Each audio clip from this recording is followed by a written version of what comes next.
guys! And ayun, warp na sa atong mga orders kay ambis ko sa beta.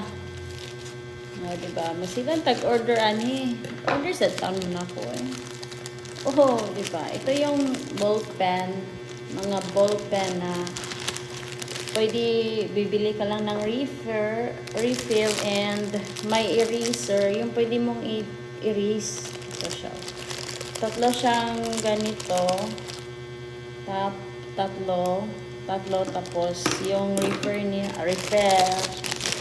na ito, pilas lang. 1, 2, 3, 4, 5, 6, 7, 8, 9, 10, 11, 12, 13, 14, 15, 16, 17, 18, 19, 20 ka bala.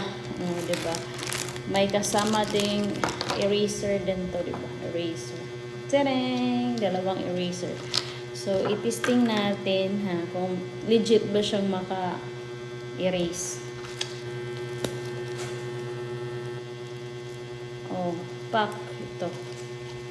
Ay, madidelete to Hanap tayo ng ibang kot.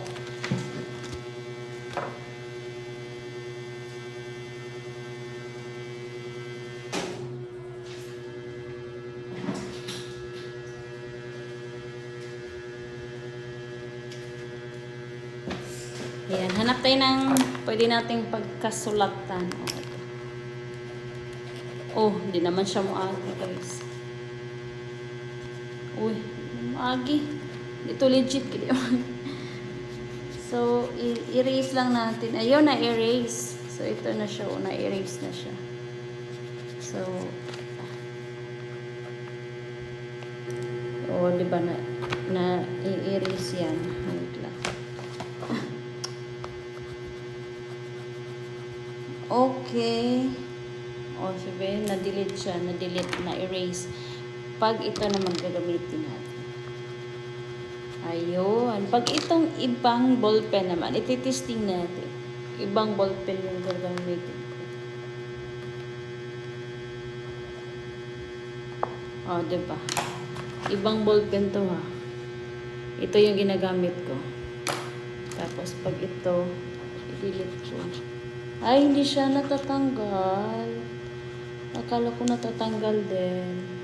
So, kung ito lang pala yung pwede niyang tanggalin, guys. Ito lang pala.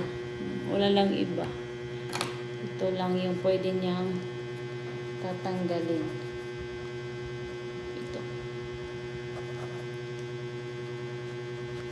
Ito lang. Mga ganito lang na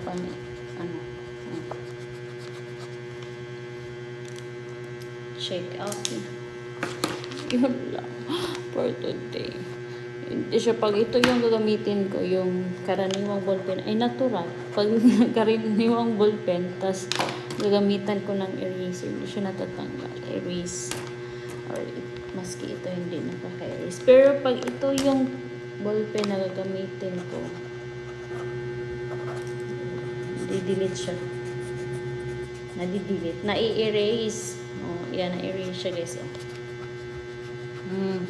Yan lang.